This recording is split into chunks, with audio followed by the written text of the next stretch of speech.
Father, I said till death do us part.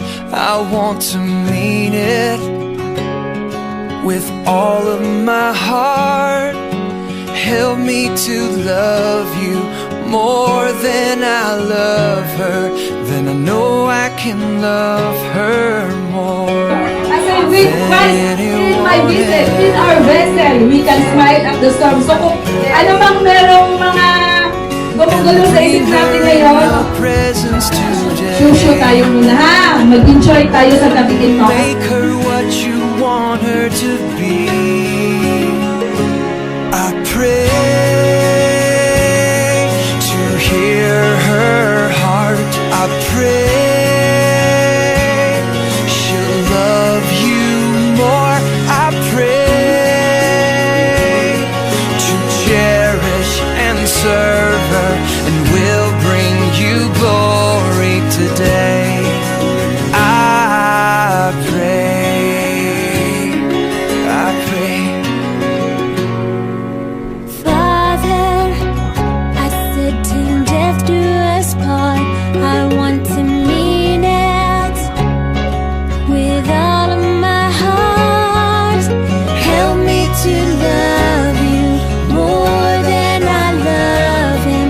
Then I know I can love him more than anyone else.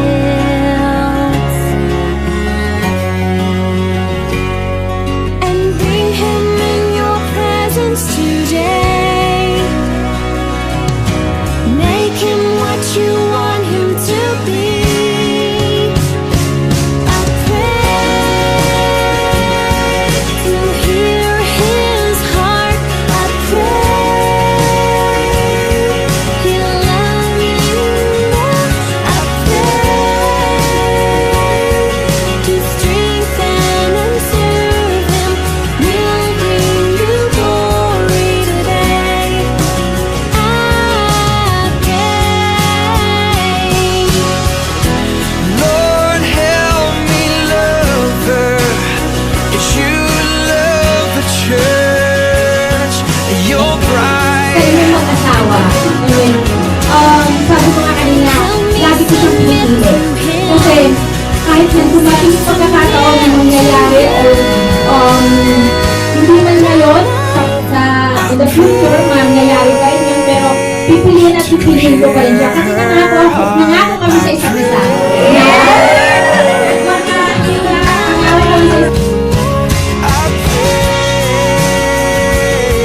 to cherish and serve her, will bring you glory today.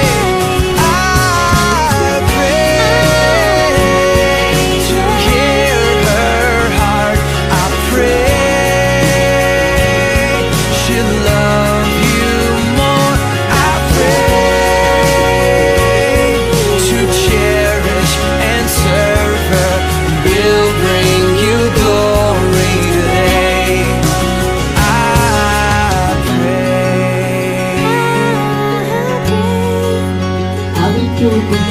This is my prayer. Mag-asawa na kayo. Yun yung mga worst.